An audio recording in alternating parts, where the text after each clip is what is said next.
스페인어, 외눈의 미녀. 그녀는 안대를 썼음에도 불구하고 눈부시게 아름다웠고, 왕은 그녀 때문에 정신을 잃었습니다. 아름다움은 사람들이 본능적으로 추구하는 것이며, 다양한 형태와 기준이 있습니다. 예를 들어, 미인은 살찐 미인, 버드나무 같은 미인, 품이 있는 미인, 밝은 미인 등 다양한 미인 유형이 있으며, 각 유형마다 고유한 매력이 있습니다. 어떤 사람들은 개인적인 미적 기준에 맞지 않더라도 자신이 아름답다는 사실을 인정해야 합니다. 너무 아름다워서 무시할 수 없는 사람들이죠. 그녀에게 약간의 결점이 있더라도 그것이 그녀의 매력을 떨어뜨리는 것은 아니며 오히려 불완전함의 아름다움에 대한 연민을 더해줄 뿐이다. 16세기 스페인의 한 귀족 가문 출신인 아나 데 멘사도는 정말 아름다운 여인이었습니다. 그녀는 아름다운데도 불구하고 하루 종일 안대를 하고 있지만 그것은 그녀 남편의 그녀에 대한 사랑에는 전혀 영향을 미치지 못합니다. 심지어 왕마저 그녀의 연인이 되었다. 귀족 소녀, 난폭한. 후대에 전해진 초상화에서 안나는 고귀하고 아름다웠지만 항상 한쪽 눈을 가리는 안대를 착용하고 있었는데 이는 그녀의 순수한 아름다움에 약간의 신비감을 더했습니다. 안나의 가문은 그 당시 스페인에서 가장 유명한 가문 중 하나였습니다. 그것은 오래된 것일 뿐만 아니라 매우 강력했습니다. 그들은 또한 왕실과 통혼을 해왔는데 왕실은 이를 이용해 자신의 지위를 공고히 하고 자신들도 더 큰 권력을 얻습니다. 사람들은 귀족 가문의 이 소녀가 어떻게 눈을 잃었는지에 대해 궁금해했습니다. 이와 관련하여 두 가지 주요 설명이 있습니다. 하나는 효과적으로 치료되지 않은 질병의 후유증인데 이는 당시의 의료 상황과도 일치합니다. 또 다른 소문은 안나의 성격과 당시의 사회적 환경과 관련이 있습니다. 안나는 누군가와 결투를 하다가 실수로 눈을 다쳐 안구병에 걸렸다고 합니다. 안나는 16세기 스페인에 살았습니다. 이 해안 국가는 이 시기에 강력한 군대를 창설하였고 해외로 영토와 영향력을 꾸준히 확대했습니다. 사회 전체도 군국주의적이었습니다. 남자아이들은 자신이 더 강한 신체적 힘을 가지고 있다는 것을 자랑스러워하지만 사회는 여자아이들에게 남자 뒤에서 집안일을 돌볼 것을 요구합니다. 안나는 다소 반항적인 성격을 가지고 있지만 그녀는 그것에 신경 쓰지 않는다. 그녀는 독립을 추구하고 강해지기를 갈망합니다. 그 미인은 한쪽 눈을 잃었고 그녀의 아름다움의 일부는 눈 패치로 가려져 더 이상 완벽하지 않습니다. 그럼에도 불구하고 그녀의 눈부신 아름다움을 부정할 사람은 거의 없을 것이다. 안나가 13살이 되었을 때 그녀의 부모는 사촌 필리비세의 도움을 받아 그녀가 13살이 되면 루이와 약혼하도록 준비했습니다. 올해 루이는 이미 36세였고 안나의 아버지가 되기에 충분한 나이였습니다. 19세는 푸르고 아름답습니다. 그 나이에 소녀가 아내가 된다는 건 다소 잔인한 일이다. 다행히 루이의 정체 역시 매우 고귀했습니다. 그는 외국의 왕자였고 오랫동안 외국에서 살았습니다. 그들은 실제로 몇 년 후에야 함께 살았고 그 덕분에 안나는 몇 년 동안 성장할 시간을 갖게 되었습니다. 남편의 총애, 왕의 애인. 두 사람 사이에는 엄청난 나이 차이가 있지만 루이는 아내를 무척 사랑한다.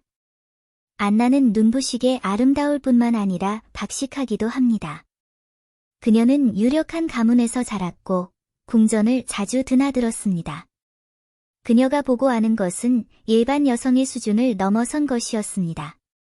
방금 결혼한 안나는 아직 아름다움이 싹트는 유치한 소녀였지만 20살이 되면서 성숙해지기 시작했고 매력적이고 우아한 태도를 갖추게 되었다.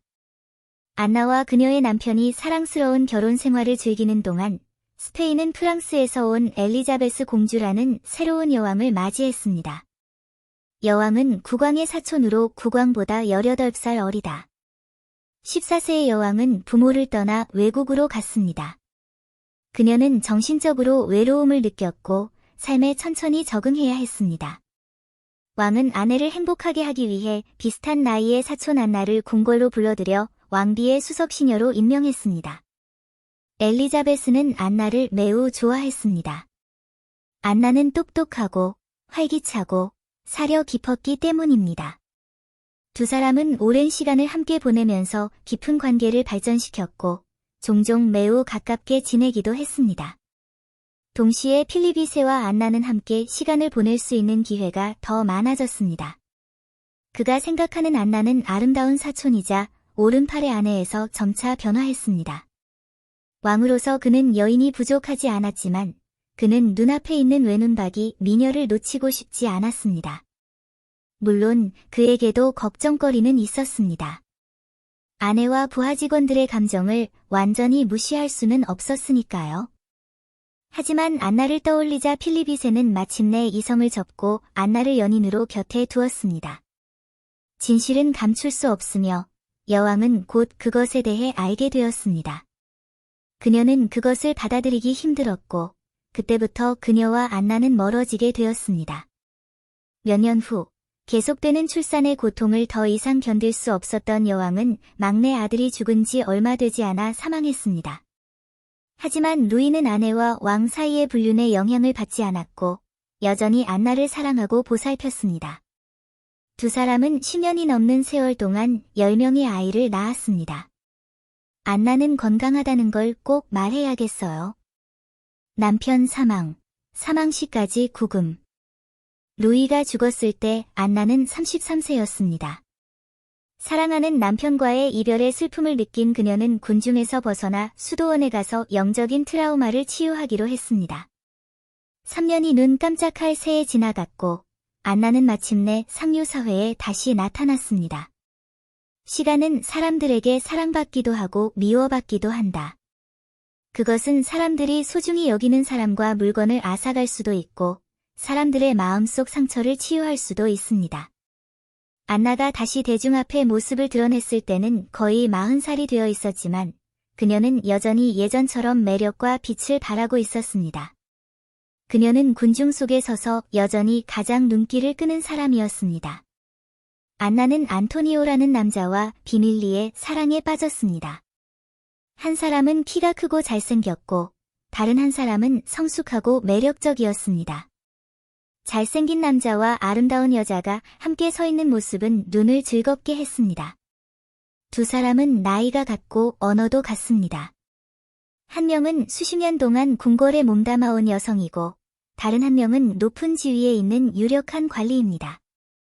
그것은 동등한 사람들 간의 사랑의 관계입니다. 좋은 시절은 오래가지 못했습니다.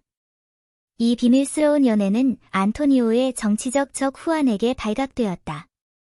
안토니오를 공격하기 위해 상대방은 그 사실을 공개하였고 당연히 이 사실은 필리프 2세의 귀에도 들어갔습니다. 안나와 펠리페 2세의 관계는 시간이 지나면서 식어가고 각자의 삶을 살았지만 펠리페 2세는 안나가 자신의 신하들과 관계를 맺는 것에 여전히 화가 났습니다. 그는 후안을 비밀리에 제거하고 그 책임을 안나와 다른 두 사람에게 전가할 계획이었습니다. 1579년 39세의 안나는 자유를 잃었고 13년 후 죽을 때까지 풀려나지 못했습니다. 요약. 그렇게 아름다운 여성, 한때 수많은 사람들에게 인정받았던 뛰어난 여성이 어린 딸과 함께 비참하게 생애 마지막 13년을 보냈다는 것은 참으로 안타까운 일입니다. 하지만 그럼에도 불구하고 안나의 삶은 충분히 멋졌습니다. 그녀는 후회 없이 자신이 원하는 것을 추구했습니다. 안나의 이야기는 시간이 지나도 사라지지 않았습니다. 현대에 들어 사람들은 그녀의 이미지를 각색하여 무대와 대형 스크린에 올려 그녀가 추구하는 자유와 독립을 재창조했습니다. 그녀는 아름다움의 결점이 있지만 영적인 축복 덕분에 더욱 매력적이고 매혹적입니다.